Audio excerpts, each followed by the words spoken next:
when you open the door for somebody else. Welcome into the Vaccine Conversation with Melissa and Dr. Bob. This is a special evening episode for Melissa and I. Like they can tell. In case you're wondering, it's evening time right now. Well, if they can hear it. It just sounds like nighttime. It's either nighttime or it's very early morning, like one of our 7 a.m. episodes. Okay. That's the funniest thing you've said all day. In case you didn't know, it's nighttime here in California, and we're doing a podcast. Funny. Well, no, we came in for this special evening because we really wanted to jump right into this topic.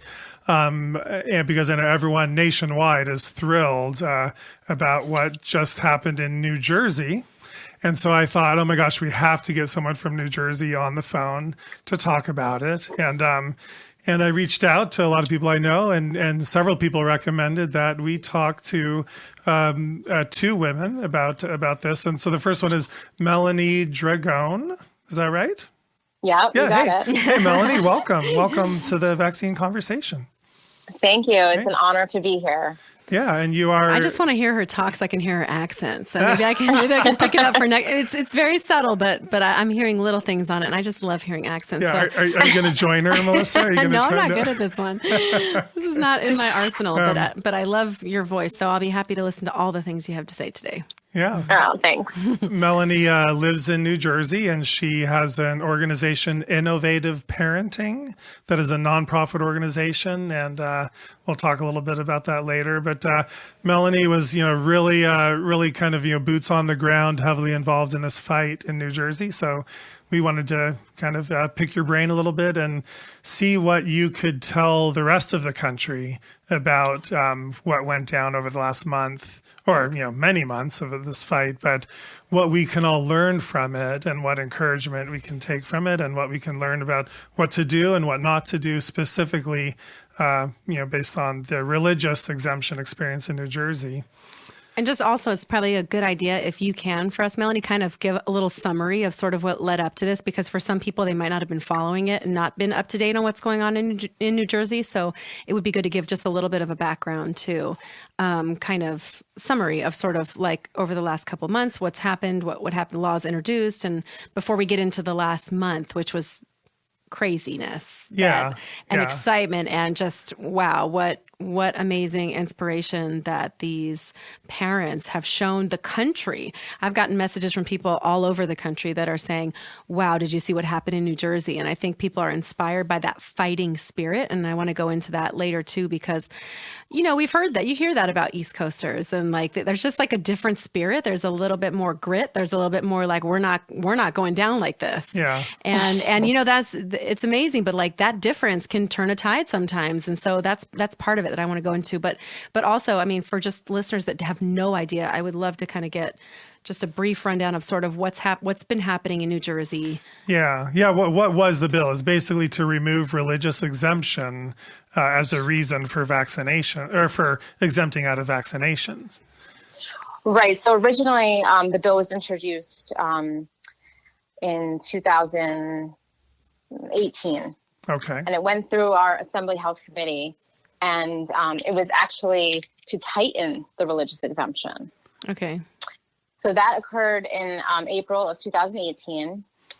In January 2019, the sponsor of the bill on the Assembly floor amended the bill, completely gutting it. And that verbiage was to eliminate the religious exemption. So that it went from a year ago. So it went from like, oh, we're just going to kind of make this a little bit more stricter, to all of a sudden out of nowhere, they were like, no, we are gutting this bill and we're going to make it so that they're basically eliminating it. Yeah. Yes, exactly.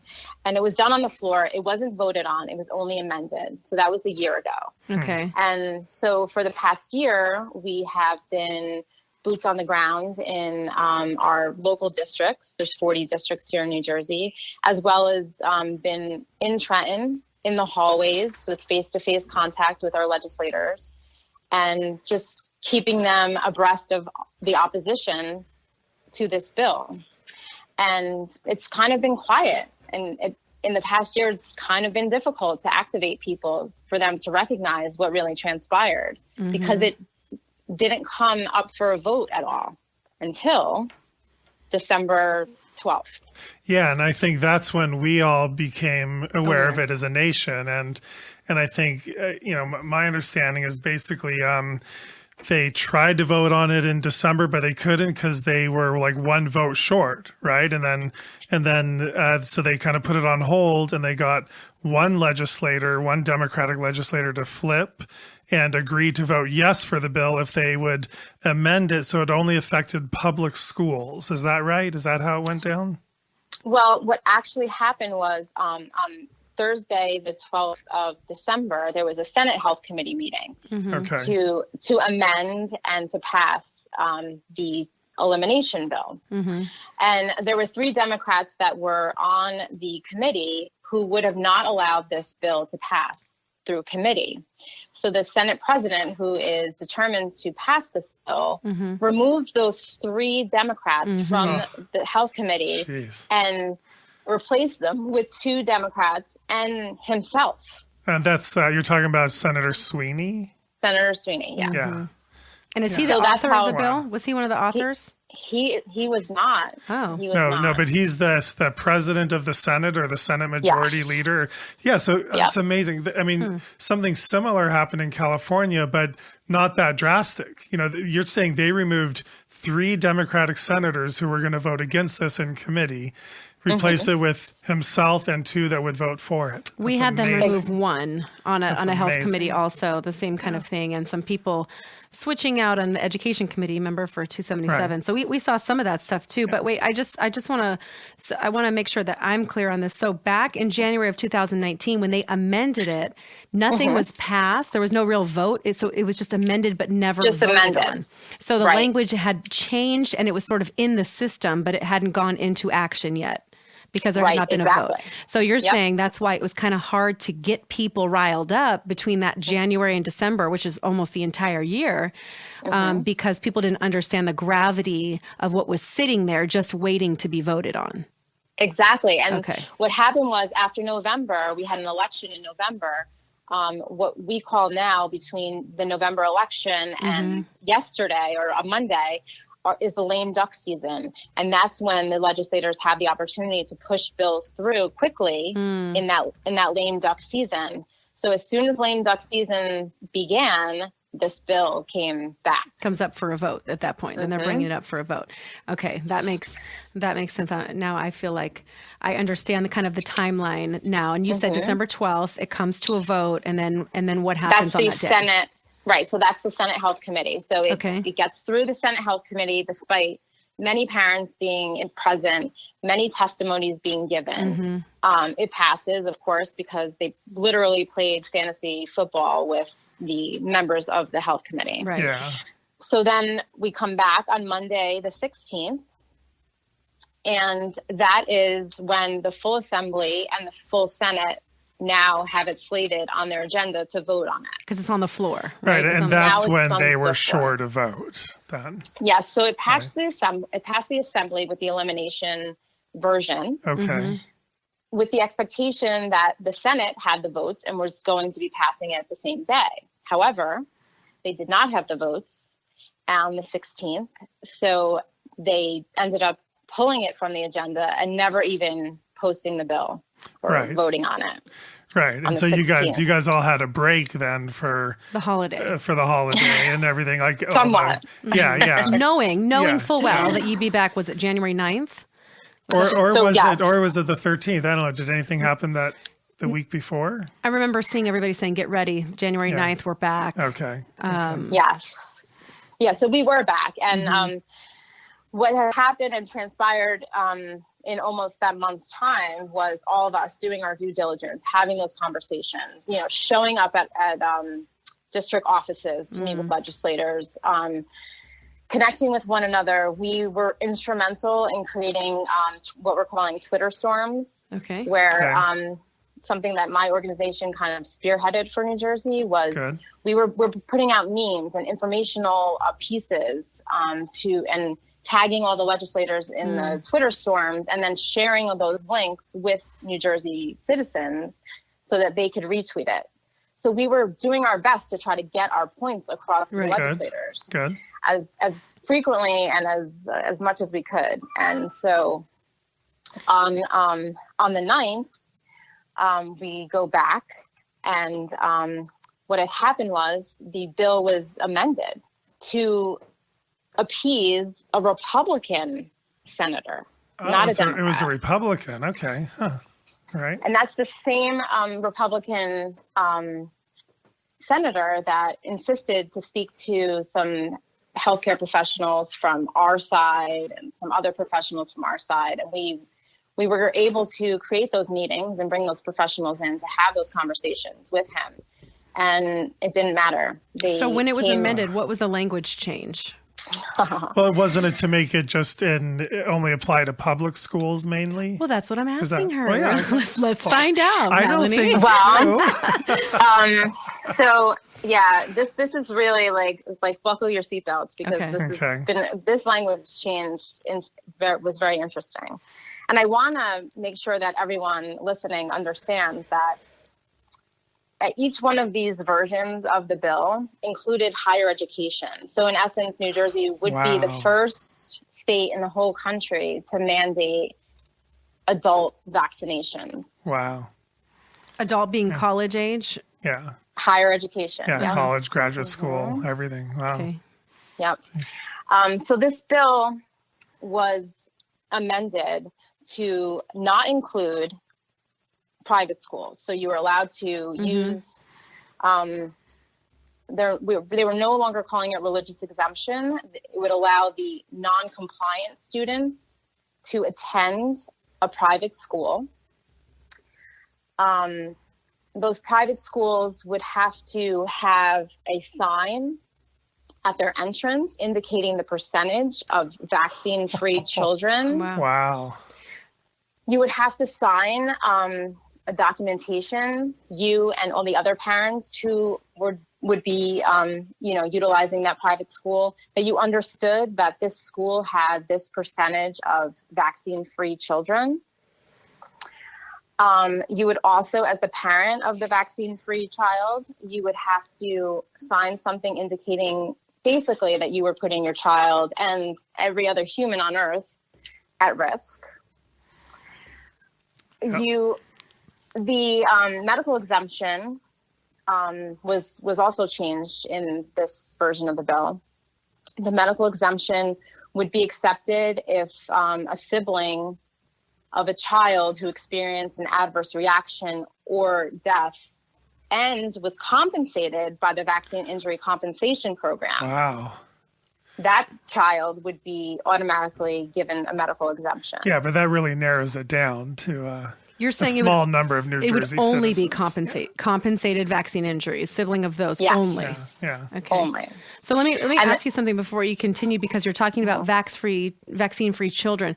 What was their qualification for that? What if you had half of the doses but missed only a couple of the doses from what was being required? Would they just, put that blanket statement of you are a vaccine-free child because you're missing doses? Or how would they qualify that? That's one of my big arguments, because a lot of times when you hear somebody say, get your kids vaccinated, I'm always like, well, what does that mean? Like, how many doses are okay according to the school system, according to the government, according to the public, whatever? What are the number of doses? If my kid has had 30 doses but not 32, and they're missing 2 of them, and I'm choosing to do a religious exemption and go to a private school in New Jersey, and I have to go through the steps that you're saying now, where have a non-compliant child who's considered vaccine-free with this language.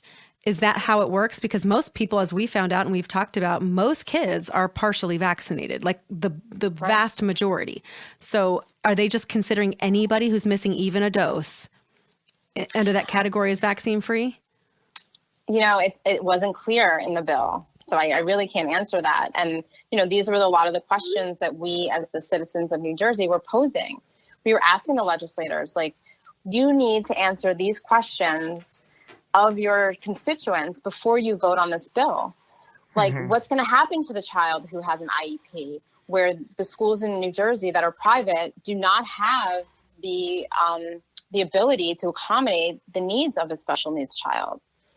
What happens if I can't afford private school? Right. Yeah, of course. This bill essentially is like socioeconomically and religiously discriminatory. Right, of course. Yeah. And so it became like a bad bill of elimination to an ugly bill with the amendment. And do you think that ended up helping you guys? Is that what contributed to them not going to a vote? I believe so. I mean, because it got so complicated. I mean, at this point now, this complicated, and also just really like, elitist for the most part. Yeah, of course. Oh yeah. And I do want to mention that currently in the state of New Jersey, private schools do not have to accept religious exemption, and many don't.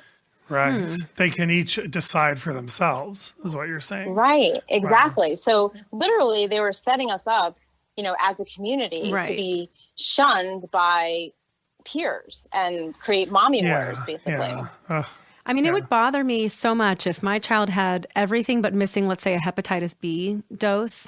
And if I had to sign documentation saying that my vaccine, quote unquote, vaccine-free child was putting themselves at risk and other children at risk, and that school was publishing this percentage, which is not even representative of the actual coverage for individual illnesses, like that would really bother me, because it feels like that's misrepresentation. Like you're forced to say one thing when that might not even be your case. And it, like we said, with the data we've seen, it's like, between 50 and 80% of kids are vaccinated for the communicable diseases that most people are worried about. Yeah. And to have to claim that you've had nothing, you have no protection now, you're putting everybody at risk would be really difficult as a parent.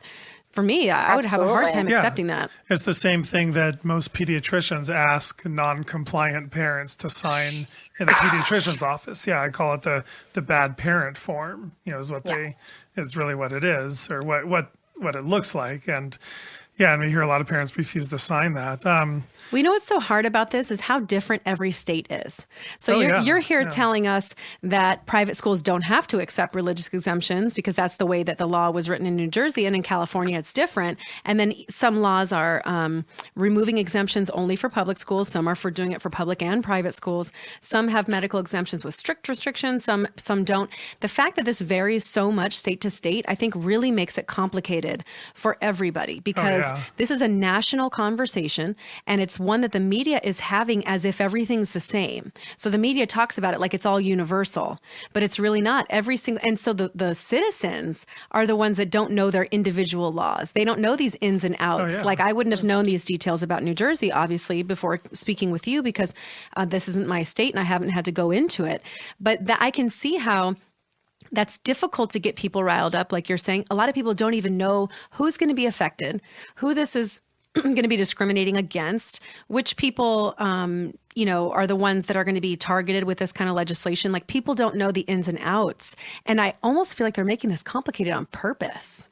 They make this stuff difficult. Oh, yeah. So you can't digest it easily. Right. Right. And in California, the way it works is the bill was so confusing and complicated, they passed it anyway, and they're leaving it up to the public health department to interpret it and decide how to enforce or not enforce all these, confusing aspects of the bill. And the school district, same thing. They're all like interpreting it differently because this is so complicated.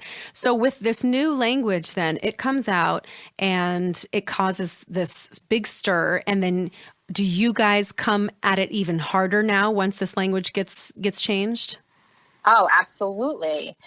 That, our messaging changed. Everything changed at that point, because now we were dealing with, it's apples to oranges, basically. And we really made an effort to point out the discrepancies between, how, the white upper middle class might be able to swing this, and how it was really going to be an issue for people of color in the lower socioeconomic communities. And this was causing segregation only, and because they were going to be moving our children, but also segregation because many people could not swing what they were asking of New Jersey citizens. And what was your messaging before? Before this, what were your main points that you guys were trying to drive to legislators and the public? Well, before, we stuck to the religious aspect of it, because this was a religious exemption bill.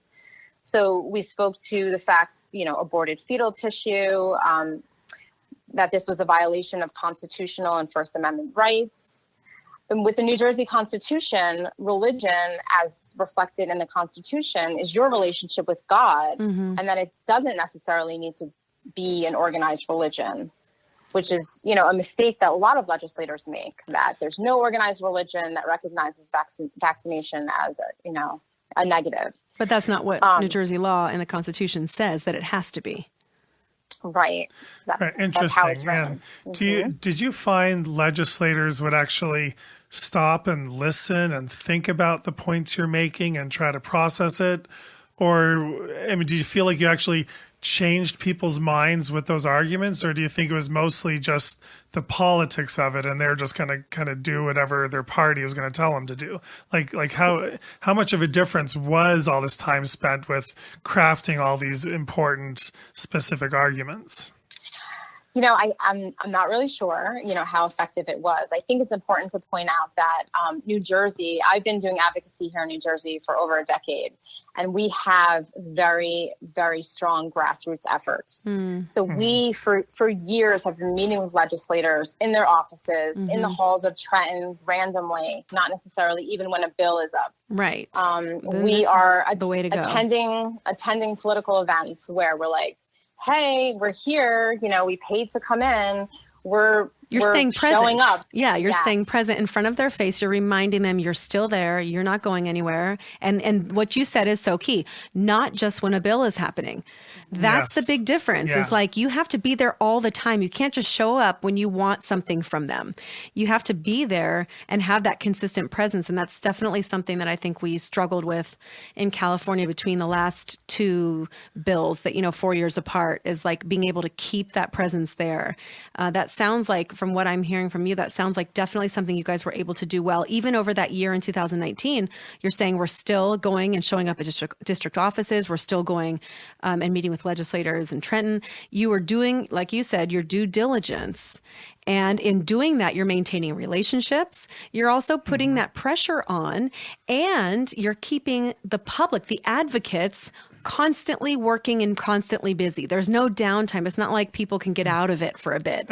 Like you're keeping this as part of the deal. And unfortunately, I hate to say it, but when you're up against this type of lobby and this type of industry and this type of media bias that we see, the only thing we have are people, the public. That's the only thing we have. And if we're not milking that consistently, and I think our generation is a little bit lazy, we just don't know what it's like to have to work for advocacy. Like people have never really had to advocate for things in most people my age in their whole entire life. They've never had to be an advocate for something. Right. And so having to show up at 7 a.m, having to be outside in the cold, having to do this time and time again, and then go home and research at night when your kids are sleeping and then go up and do it all over again. It's exhausting. Does this sound familiar, Melanie? Yes, It does.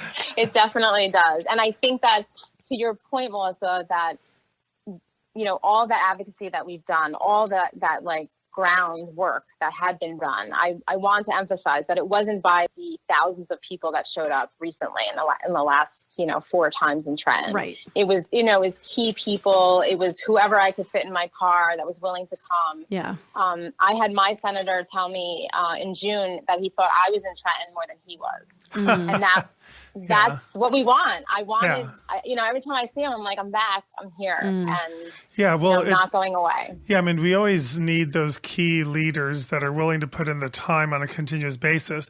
But then we also need the masses to show up when it's important. And I'm curious, how many? Do you guys have a good count of maybe what the largest number of people that showed up on, maybe if it was this past Monday in Trenton, what was the actual number? Well, according to the police that were present, it was about 3,500. Wow, that's more. Yeah. What was the most we ever had, Melissa, here in California? 1,000? I think we've had more than that, but of course it's a bigger state. So relatively speaking, having 3,500 people come to one location, that is amazing. That kind of pressure is a visual reminder of and I hope to legislators to understand who is in control here, that people are going to start waking up. And, we struggled with this with our last two different bills, like I said, is this idea that people have to start taking the government back. They have to start getting involved. Yes. They have to start getting involved locally on the district level and the state level. People have to start keeping their legislators accountable. And we've been letting them pass, 1,000 bills every single season and nobody even knowing what's being passed. And it's just happening under our noses and nobody's really aware of anything. And we just kind of have all been blind to it all until it affects us. But this is such a good reminder of how we have to be present all the time. And this can no longer happen ever again in our lives. This can never happen again where we are not involved and we are there and our faces are in front of these people. How did you get so many people to show up that day? What's the secret? I think that we do have core people in each of the 40 districts in New Jersey. Mm-hmm. Okay. So, and there's multiple organizations here in New Jersey, and we all kind of play a different role and work together to activate our people. Mm-hmm. So, we have people in each of the districts who then have members that live in those districts who, those leaders activated those people. That's the New Jersey Coalition for Vaccination Choice. That's what they oversee. My organization is more of a macro public organization where I'm getting information out on social media, through Twitter, through Facebook, through Instagram. And I really think that people were just talking to one another and were able to connect with the right people and showed up like we never, ever imagined. I have to say that in the decade that I've been doing advocacy, I walked in to the State House and I was in tears because no one ever beats me there. No, the cafe where we always meet was never full with my people the way that it was when we started. So it's been amazing. Yeah, there's a recent article that we're going to refer to, written by Luis Habacus. You probably butchered that name. That sounds awful. I'm sure her name does not sound like that. How do you say her name? Yes, Louise Kuo Habacus. Okay, cool. She said it much better. Well, she makes the point that until we show the politicians our numbers, politicians will follow the money.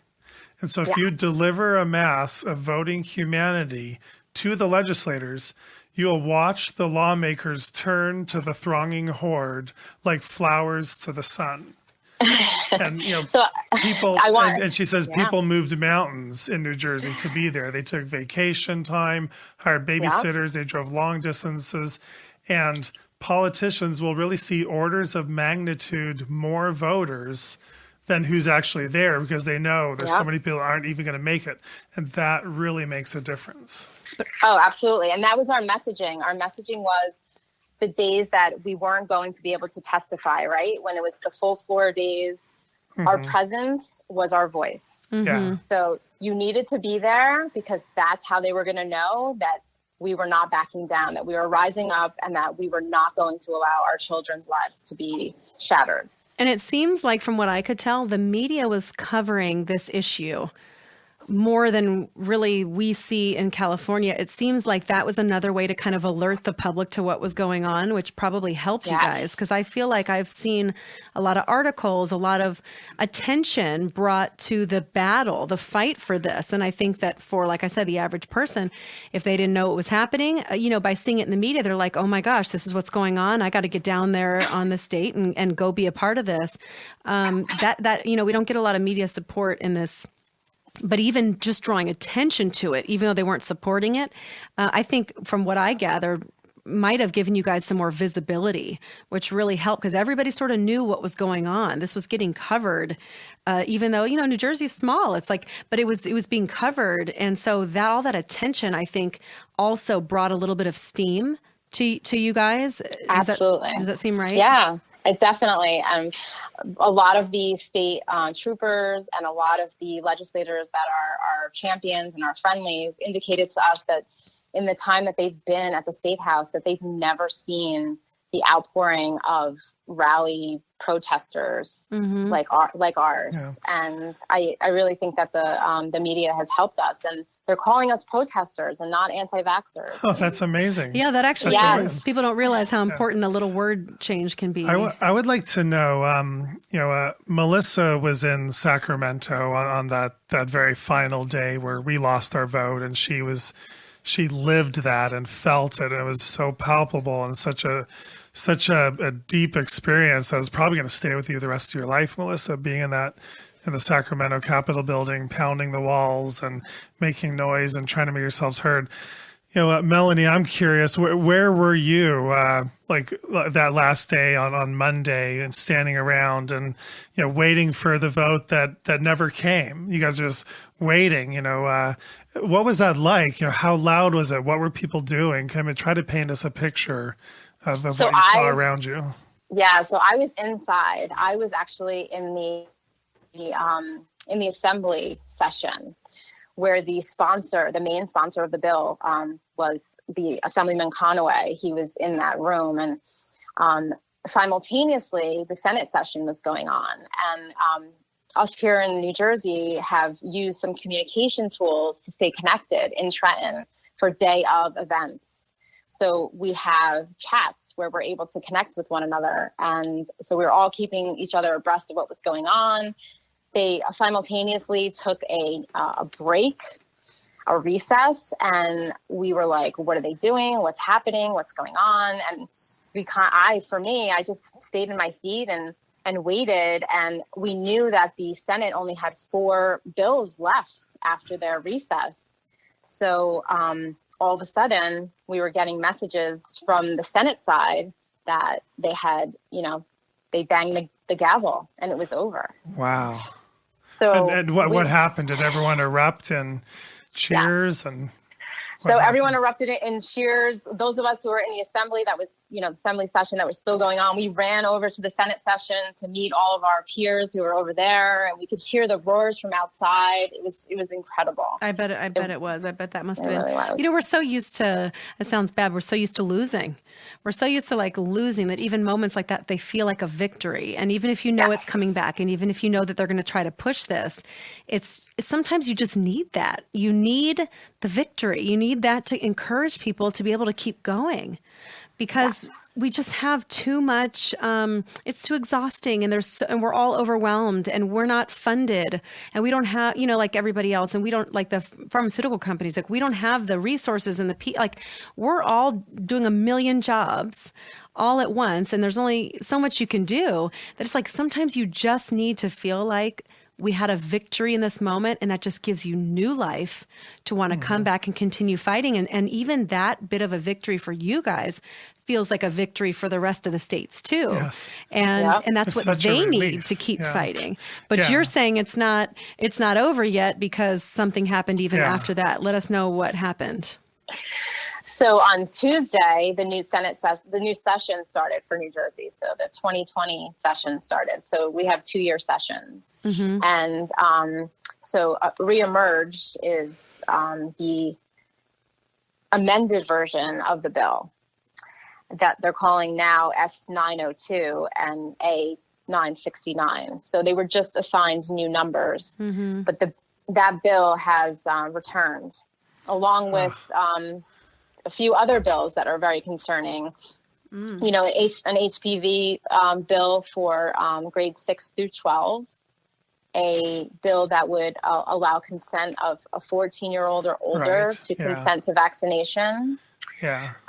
So, those are things that all of us need to be concerned about, not just parents who maybe currently don't want to vaccinate. But how do you find the energy to keep fighting, knowing that even when you score a major victory, like we did on Monday, the very next day it starts all over again? How do you cope? How do you find the energy, Melanie? This is my passion. Yeah. 12 years ago, Louise Kuo-Habakis, who's my mentor, was giving a presentation about her vaccine-injured boys, and that presentation changed my life and saved my children. Wow. So I've been since then, forever indebted to Louise for being so brave, and all of the moms who have vaccinated their children who tell their stories. Right. I am paying it forward. And that's what keeps me going, is because every conversation and all the people and all the families and children that I've then saved over the years is why I do this. And I wouldn't have it any other way. Yeah. Well, I know you're inspiring other people by, it's just amazing how this works as a cycle, right? You're inspired by Louise, and then you get into work that's inspiring other people, and then they get involved and they inspire other people. And this is exactly how it happens. It's like a domino effect. And this is why all the parents that sit back and think, well, that's not me, or I don't have the skills to be doing this, or I've never been involved in politics. It's like, it doesn't matter. Just jump straight in, get both of your feet in, and start doing. And your doing will encourage other people to do, and the more doing that we see will actually turn into something. And it's like, people have to understand, you just have to be an average person, a parent. You'd be surprised at the skill sets everybody has from their professional backgrounds and whatever life experience they've had that come into play here. You don't have to be a certain thing or a perfect thing, or it doesn't have to be a perfect time for it to happen. People need to do it now.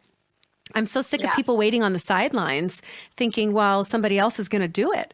It's like, well, nobody else is going to do it. People are doing it out of desperation, and everybody needs to get in there, because there are times when, as a, quote unquote leader, you need that support. And there are times you need to just take a little break for a little bit, and you need people stepping up. You can't rely on the same few handful of people to be running stuff all the time.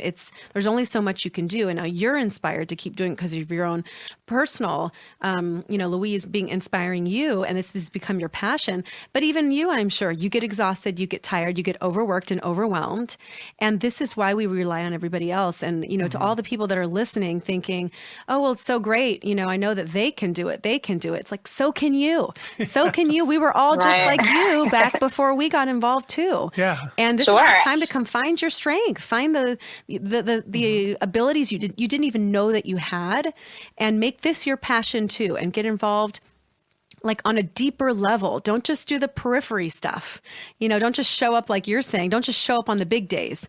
Be there throughout the year too. Help build the relationships, help become educated, and help get yourself up to date with the messaging points and how to convey them well, and get over your fears and nerves and all the things that are preventing people from doing this. The only way you're going to do it is by actually showing up and doing it. And I think that you're inspiring people to do that, and you've already been inspired, and that will keep happening. And I just want to keep seeing that all over, different countries, all the different states. I just want to see that same thing replicated. And I think the biggest point that you made, you're obviously very well versed on the language of the bill and the messaging, which is so important. And I think people forget about that. It's not about your own belief systems. It's about getting on board with what the messaging is to be the most effective, so that we have this unified opposition. But what you said that I think probably stands out the most to me is that it's all about consistent presence and developing those relationships, getting into district offices, showing up to the political events, making sure you are visible at all times, because I can guarantee you, parents on the pro side of these types of mandates are not showing up to these things, because I don't ever see these super, super pro mandate parents organizing rallies and things. It's not happening. Not yet. Not yet. But really it's a handful of people that really believe so strongly on that side. I think most of America is a lot more in the middle than the media would like you to believe. Absolutely. So you don't see all those people coming. So like you said, the police said to you guys, just not ever witnessing that type of opposition. They said the same thing to us, in California that day, September 9th, they said the same thing. We've never seen this kind of presence ever at the Capitol for any issue. Yeah. For any issue. Yeah. And you think, how can that happen? And they still pass it the other way. Yeah. Even after seeing that all those parents showing up and testify and all that whole thing. So you just have to keep doing it, just like we have to keep doing it. Everybody has to keep doing it. Melanie, your mentor, Louise, she writes, are you looking for a hero in this movement? You just need to look in the mirror. And that hero is you. It's each one of you out there. Yeah. We are the change that we want to see in the world, right? And I think I recognize that lyric. Well, it's a well-known phrase. Well, no, that's in our Yeah, Our in theme your song. yes, I know. Yeah. Yeah. And it's so true. And I have to speak to what you said, Melissa, because what I observed in the last 40 days regarding each and every New Jersey citizen is exactly what you're talking about. Everyone put their heads down and did exactly what they needed to do. They went out of their comfort zone and talked to people they would have never talked to. They outed themselves. The people that no one ever knew their children were vaccine free or partially vaccinated or had vaccine injury. Those people were talking to their neighbors. People met with superintendents, with mayors. Like they remembered that their uncle's sister's cousin knew the senator, and they made that phone call. Like everyone did everything possible without being prompted by a leader, quote unquote. So that was just like that's extraordinary. Fantastic. Yeah, it was. It really. Well, I think people forget that the lobbyists do this as a full-time job. So they're making all those phone calls as part of their 9 to 5. Right. Yeah. And the rest of us, we have 9 to 5s. And some of us have 2 of those. So the idea of being able to spend your whole day going, who can I call? And let me talk to this mayor. And this guy I went to high school with is actually working for Congressman so-and-so. This is not part of our jobs because we all have other jobs and kids and this whole thing. But the other side, they're milking those relationships because they're paying people to do that full time. So that puts us at a huge disadvantage because they're working those and if they only hear from that guy 5 times and they only hear from us once, it's going to be a little easier for them to side in that direction. Yeah, and that's why it's so critical to form these relationships, as you both have said. You have to form relationships with your legislators. I'm starting to form a relationship with our Democratic congressman where I live because I know that's going to matter. Melanie, we're going to let you go and get to bed. It's 3 hours later where you are, and we appreciate you staying up with us. I want to know how people can find you through Innovative Parenting. What is your website? Our website is innovativeparentingevent.com. Okay. And we also, for those of you who are in New Jersey and want to be kept up to date on New Jersey advocacy efforts, you can text 313131 with the message NJSHF. Okay. NJSHF to that number. Okay, we will put those links on the summary part of this podcast episode, so people will be able fantastic. To get Thank that. you. And people can find it on our where we always put our resources for each show, so people will definitely be able to connect with you. What about an advocacy group for New Jersey? Where is the place that other people from that area can join outside of what your nonprofit is for medical freedom advocacy? Is there a main group that you have in New Jersey that would be for them where they go to join? Or a couple of them? I mean, well, yeah, there are a couple of them. The main one is New Jersey Coalition for Vaccination Choice, and I work hand in hand with them and a few of the other organizations here in New Jersey. And so if you get filtered through me, I then filter you through to them. Okay. Oh, perfect. That's how this works. So we're all, have one objective and one goal. So we're working together to achieve that. Well, you guys are doing a great job. I love how professional and organized you are. I'm a little jealous, to be honest, because, we have 120 districts, and which is 3 times what you guys have. And it's like to be able to do what you're doing, it would be so amazing to replicate that, to triple that and be able to be so efficient over California. It's just so big and there's so much space that it's so hard to cover everything and do things the way that textbook and theory that you want to do and that's effective. And so seeing your example is, I'm a little envious because you guys have the ability to do that, because that's how you can be effective and impactful. And hopefully the other states that are dealing with, districts around your size and are smaller, they have no excuse. They have no excuse not to be able to handle things the way that you guys are handling it. And hopefully you'll even inspire us here in California to kind of get on that a little more and kind of use it as a model, because I think what you're doing is great. And I so appreciate you taking the time to talk with us on the vaccine conversation. Oh, thank you guys for having me. And I'll send you links to all the New Jersey organizations so you can post them. Yeah, and we look forward to seeing you, Melanie, hopefully in our podcasting tour in the Northwest somewhere. Oh, Melissa? Yeah, we will definitely be hitting either New York or New Jersey for sure. Yeah. Oh, fantastic. You'll have to come meet us. Or both. Yes. Both? I don't know. We'll see. Well, let me know, and I can help you promote it here. I'd be Yeah, happy to sounds help great. you get the word out. Absolutely. That sounds amazing. Well, thanks, Melanie. We appreciate you being on, and we'll hopefully meet you someday. Okay, great. Thank you, guys. Have a great Bye. night. Take care. Bye-bye. Well, that was so great to be able to talk to somebody who was out there when all this went down, and somebody who was very intimately involved with For the 12 whole years, battle. too. So she's been doing this for a long That's time. amazing. So yeah, we appreciate hearing Melanie's experience, and what happened in New Jersey has given me so much excitement and energy, and it's really, I think, invigorated or reinvigorated everybody, knowing that these victories are possible. And this was a major victory, if hopefully not a temporary one, because they're going to keep fighting this. But so And we're going to continue this discussion on New Jersey with another interview.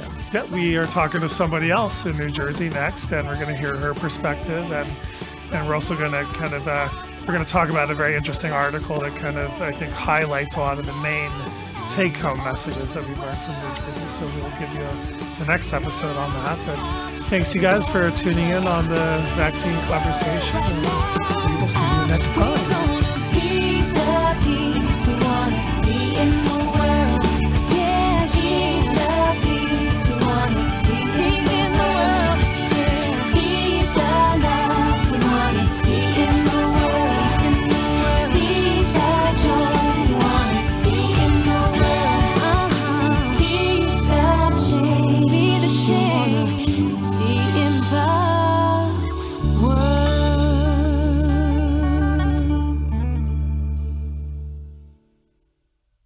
The information in this podcast is for entertainment purposes only. It is not intended as medical advice. Always consult your healthcare professional for information on vaccines and infectious diseases.